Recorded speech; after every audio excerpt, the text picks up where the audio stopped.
today to the Quran, the holy book of Islam. With me today is Dr. Hólger Zlentין, and Hólger is going to talk to us about the significance of legal traditions in the Quran. Hólger, you're very welcome. Legal traditions in the Quran, why are they important? Well, very simple. There's two reasons. One you mentioned already. They do get a lot of news, and since Islam as such is based on the Quran, the Sharia, the traditional Muslim law in all its aspects, it's quite a heterogeneous corpus actually, is based on the Quran in some way or another. And that study is well enlivened, has been done for centuries. There's a very sophisticated legal tradition around it. But that is not what I'm doing at all. I am looking at the Quran from the other way around. I am looking at the way in which the Quran as such relates to late antiquity as a whole, to the Jewish and Christian traditions, legal traditions especially. And I try to say, well, the Quran in its self-presentation is very clear in its being a confirmation of previous tradition. It says, I'm just saying something that has been given through Jesus, for example.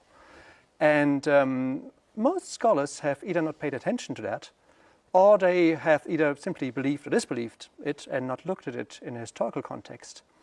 And I would say the legal traditions in the Quran are actually a fascinating and powerful entryway to the study of this amazing document. In my own studies, I have come to see a very clear signs of both continuity and innovation vis-à-vis previous tradition. Now, let me lay this out. There's, if I say legal tradition, I mean, anybody can think about laws about divorcing, laws about how to bring up orphans, laws about what happens if somebody is caught stealing.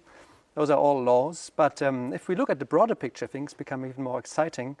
If we look at law in its broader hermeneutical context, along the lines of nomos and narrative, if you know the recent turn in legal studies that would also emphasize the traditions around the law. Now, what we get in the Quran is a collection of laws that is entirely congruent, or almost entirely congruent, with biblical tradition, as embodied by the rabbis, by the Christians, and the Hebrew Bible. So that's kind of obvious in a sense, and that's the way the Quran has always been read. But if we look a little bit deeper, we do see that within this broad context of hundreds of laws embodied in the Talmud and patristic, canonic law everywhere, you actually can see a much more precise corpus that seems to have a privileged relationship with Quranic law, both in its aspects of actual laws and in its aspects of the hermeneutics around it, the stories being told. And that document is the Didaskalia Apostolorum, which came into being somewhere in the 3rd century probably, first written likely in Greek. We have a few snippets here and there. It really took off in the Syriac tradition. That's where we find most manuscripts, many iterations. It was translated into several other Semitic languages later, Arabic among them, but that's probably post-Quranic, so we have to kind of dismiss that. We have a wonderful Latin translation as well. And so we find here both a focused legal corpus that enumerates laws and also a narrative in which it places these laws.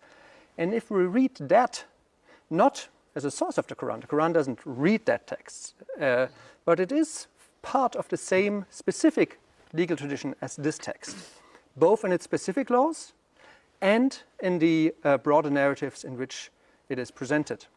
And that, I think, is a very helpful way to approach the Quran as a document that looks back to late antiquity and integrates what has been accepted, and it's very, there's nothing hidden about this. It's very clear, saying it is a confirmation of previous tradition. And Jews do this, the Christians do that, we do this, and it's clearly in conversation there. But it's also in conversation with this precise legal body, and it absorbs most of the laws and most of the narrative that's in there, in its own perspective, obviously. It's not dependent. It is part of the same conversation that was current in early 7th century Arabia. So the Didaskalia Apostolorum has been used by patristic scholars for centuries as a key to understanding the development of the Christian Church in the period just before Constantine, and to make sense of the many of the churches even after that period.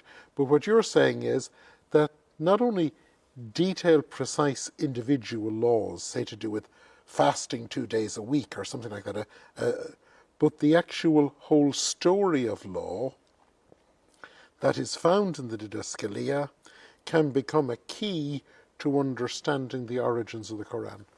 Absolutely. And again, our origins, yes, but origins in the sense of not in this text, not in the written Didaskalia as we have it, but in what it represents, in the shared legal assumptions, some of them explicit, some of them implicit, that the Didaskalia is evidence for.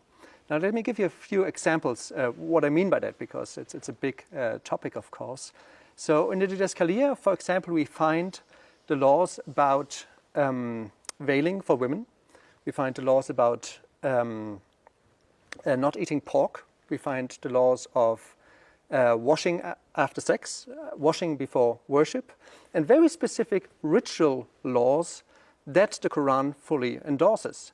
Now, the Didaskalia doesn't say, do that. It says, oh, there's these people who do that.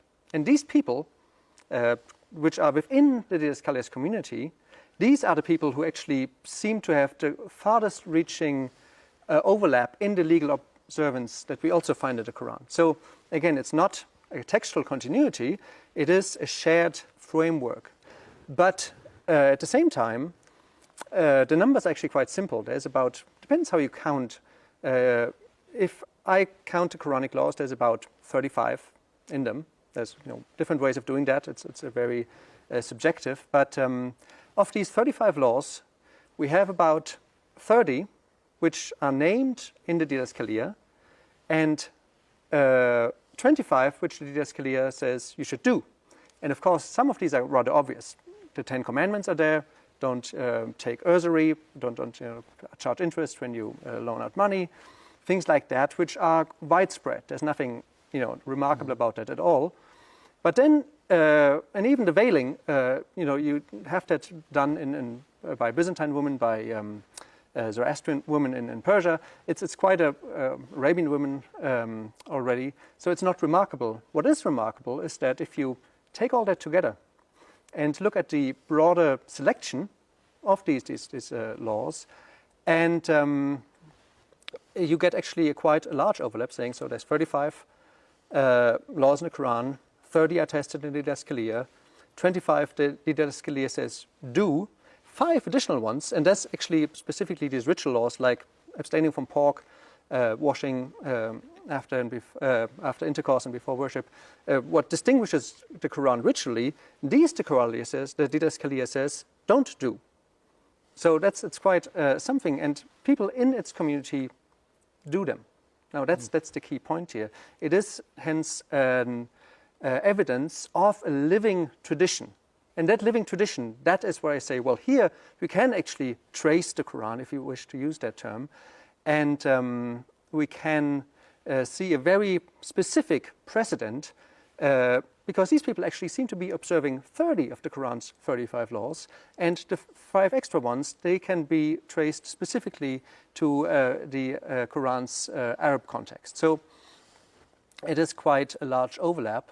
And together with that, we do get the broader stories. Now, finally, I'm answering a question. What is the broader context? Now, the Didaskalia has a very interesting story about the history of law. It says the law was given by God, basically to all people, and especially to the Israelites. Now, the Israelites, they messed it up, as the Bible also says many, many times. And the key moment is the golden calf. The golden calf is the reason why God gave them additional laws. In the Didaskalia's view, it's the entire Levitical corpus is a punishment for the golden calf. It's a view we also get in some patristic documents, but it's very central here. And then Jesus, in turn, comes to take away not law as such, as you often get in Christian tradition, but these laws specifically that were given as a punishment of the golden calf. So it's kind of, you have the eternal law, you get it stepped up as a punishment. Jesus comes, takes that bit away that was given as after the golden calf. And that's Jesus' role. He comes to abrogate that part of the law. And that seems to be his key role, to liberate people from the punishment laws, as if you wish. Now, this is exactly the same view we find in the Quran, which is something which has not been fully realized. But if you read carefully the surahs that explicate Jesus' role, Jesus has come to confirm what is before him, obviously. He has come to make lawful things that used to be forbidden. And some of the things are now lawful. Not all of the things, as in the Christian tradition, it's some of the things. And that story is being told in the context of the golden calf in wording quite similar to the Didaskalia. So here we have the narrative, the broader narrative that justifies the law, that Jesus is the one taking away those extra laws the Israelites were given as punishment for the sin of the golden calf. And now we are going back to neutral. And this, what remains, is the universal law. So in that sense, the Didaskalia and the Quran share both the broader narrative and the specific laws, most of it, not all of it. And I think the relationship here becomes quite crisp and clear, not as textual dependence, but as shared oral and legal culture. So in looking at how one body of law imagines itself as law, we can actually see some of the key background to the Quran and to the way Muslims look on their own law. So there is certainly a continuity here between the self-presentation of the law and between the laws themselves. That's correct. You said Muslim law. And there's a big caveat here, of course. I am speaking as a scholar of late antiquity. What happens with the Quranic law later is very complex. And I think the most exciting way of considering this is very broadly. Because what you see in the tradition that stands behind the Didaskalia is a broader aspect to simplify law. And this goes back, in my view, to the Gospel of Matthew, where, and then the Didache, where Jesus is presented as making the yoke light, as taking away all the human additions to the divine law. And if you look at this development, it starts in the Gospel of Matthew, but then is iterated over and over again in the Didache, in the Didaskalia, in texts, later texts as the Clementine homilies. You do get the sense, oh yes, no, the law is good, it's given by God, but God doesn't want us to be so complicated as the rabbis are. We want to make it light.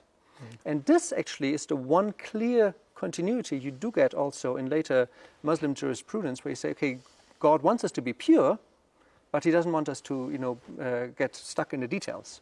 And in that sense, if you look at a very broad picture, you do get actually a very clear sense of continuity from late antiquity through the Quran into the Muslim tradition. Holger, thank you very much.